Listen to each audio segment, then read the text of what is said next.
All right, good morning, eighth grade. This video is going to be a video for those of you, hopefully to watch before you join my Zoom. So it's going to be a real short video just about what the test is going to be like.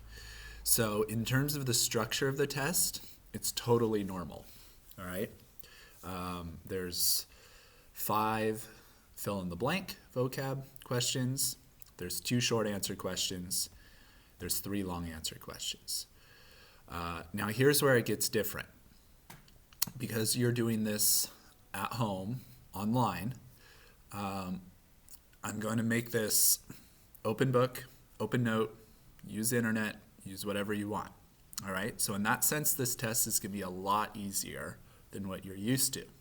However, I did make a couple changes that are going to kind of mitigate the effect of you using all those resources during your test.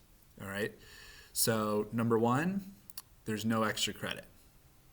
All right. So I took the extra credit out because this is open book, open note. Hopefully you don't need extra credit.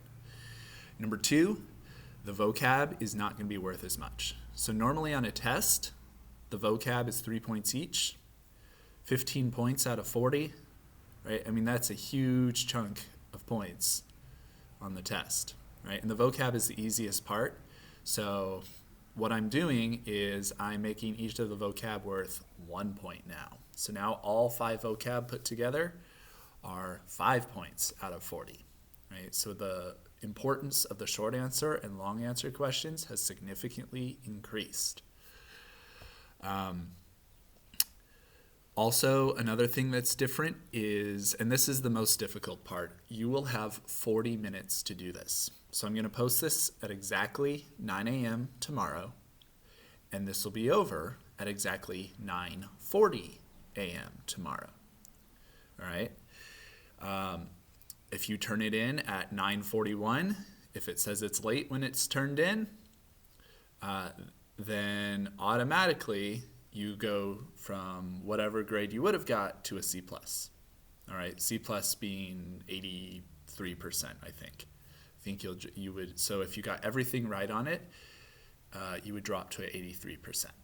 All right, so it's really important that you complete and submit by 9:40 a.m. tomorrow. Okay. Let's see, what else? Oh yeah, so I have given online tests to the other classes, and I'm going to tell you some of the mistakes they made. Number 1, they didn't start at 9 a.m., right? I had a couple kids from some of the other classes say, "Oh, Mr. Bruce, I'm late. And I said, sorry, right? If you don't start right at 9 a.m. and you run out of time, that is your problem, right? This is a regular test, just like it would be in class, all right? So if you're running late, if you wake up late, right, that is on you. I'm not going to extend the due time just because you had a rough morning or something like that. All right, so that's number 1. Number 2, a lot of kids didn't get their stuff organized before 9 a.m., right? So they started the test at 9 a.m., but they took forever to answer any questions because their book wasn't open to the chapter yet. They decided about 5 minutes in, oh, you know what? This would be a lot easier if I just go print out all of the slides. And so they got up and they went over to the computer and they printed out all the slides. And next thing they know, like they'd lost 15 minutes because they're printing out their slides, right? You need to have all of that stuff ready to go at 9 a.m. tomorrow. And I already talked to Mr. Garavac and Mr. Marquez, so they know you guys are going to be doing this tomorrow morning at 9 a.m. They're not planning anything for that time. I mean, you still have classwork for them, but it's not due until later. So, yeah, I guess those are the warnings I wanted to give, right? You do have 40 minutes, which should be more than enough time, but only if you start on time and you have all of your stuff ready to go, all right? So if that means that you're going to have it all on your computer, that's good. You need to have all those tabs open and ready. All right. You need to have your book open in front of you. You need to have the slides ready to go. If you did notes on paper, you should have those in front of you. Have it all ready to go. That way, as soon as 9 a.m. starts, you can just take it. All right? Do not waste time on the vocab. All right? Vocab, like I said, is 5 out of at least 40 points. This test might even be worth like 42 or 43 points. Right? 5 points out of 40 is not worth you spending half your time looking up the answers, right? Most of your points are going to come from the long answers, and a good chunk are going to come from the 2 short answers. All right, now let's talk about what you should focus on. Remember, this is chapter 5 and 6. There's a question about the Louisiana Purchase and why it was kind of weird that Thomas Jefferson was the president to pull the trigger on that. There's a question about the Supreme Court cases, right?